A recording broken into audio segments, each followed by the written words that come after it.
Almost everybody who's ever had to buy a house had to go through either underwriting and maybe pre-underwriting. Today I'll be going over some of the benefits and what those entail and why we have to do them.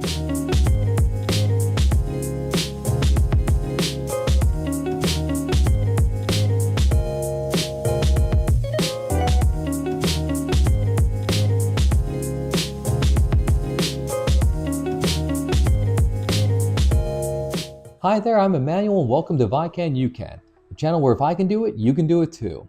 We go over real estate investing and home renovations. As always, if you like this content, please like and subscribe below. I'd love to hear what you have to say too, so please leave something in the comments. Today I'll be going over underwriting and pre-underwriting, why we do them, and maybe some benefits that can put the edge when you put in an offer in. First off, let's establish what is underwriting. Underwriting is the process the lender takes to assess your financial health and assess the risk that they're going to take on by providing you a loan. What it assesses is your creditworthiness, your debt to income ratio, also called your DTI, your assets and anything you have of value, your income stability, and the appraisal of the property you're trying to buy. When you provide all these information, all this piece of information, they'll be able to put that all together and figure out. They put all these measurements together to see if it's a good fit for the loan that they have to issue out. Now, what is pre-underwriting? And that's right, I said pre-underwriting, not pre-approval. Those are two different things. Pre-approval is just an initial scope of seeing how much money you have and your debt to income a little bit to see how much you can afford at a face value. A pre-underwriting is just like if you put an offer in and they start taking all those documents to prove that you can truly afford it. It's an in-depth look. They're going to take your verification of employment, look at everything you have and all your savings and retirement. They're going to look into your history. They're going to actually pull a hard credit report. All that stuff happens normally after you put an offer in and go under contract for the property. What a pre-underwriting does is you give all that information up front and the underwriters do their job to assess everything up front. The only piece of the equation they're missing now is the property appraisal when they go into it, but it accelerates the time it takes them to do all that math down the road. Now, what are the benefits? Why would you even want to do this? Well, you're going to have a much faster ability to close.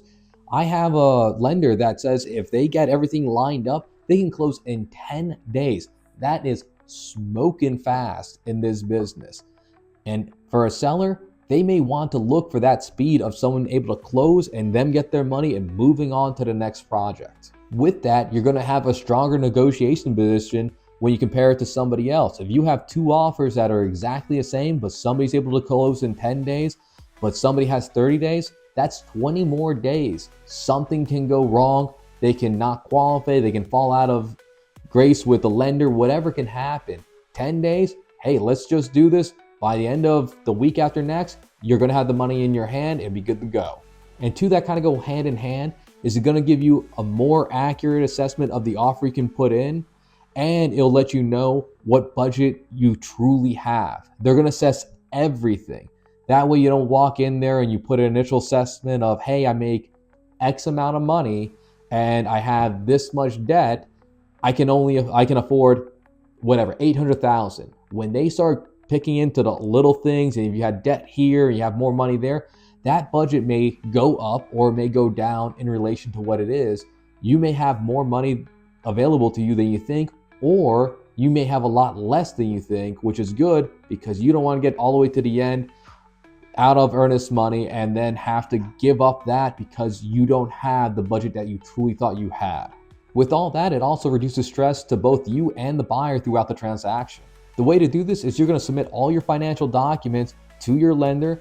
They're going to go through an assessment of them, and then they're going to give you a conditional approval on those documents of everything you provided. Some considerations you may have when you're going to look at pre-underwriting is some of these lenders may want commitments to you, or they may charge for this service too. They don't want to go through and hire these underwriters to do all this processing just for you to switch at the last minute and go to another lender. That is a lot of legwork for them to do just for you to leave at the last minute. Also, the timing of this. You probably want to do this before you start doing the hunt, because If you wait and you find a house, you're just going to be doing normal underwriting, not the pre-underwriting. So that doesn't really make any difference at that point. Timing plays a factor into this. Overall, I recommend it if you're in a position to use that. I used it to get this house. It put us in a much stronger negotiating position because we looked like great people to buy from and that we could close very easily. And sure enough, we did. I think it's another tool in your toolbox as a real estate investor that you can use to just put a stronger offer in and get the property you're looking at getting. But right now, that's all I have. As always, if you have any stories that you want to share about underwriting or pre-underwriting, please leave in the comments below. As always, please like and subscribe if you like this content. And that's all I have for right now, so I'll see you in the next one.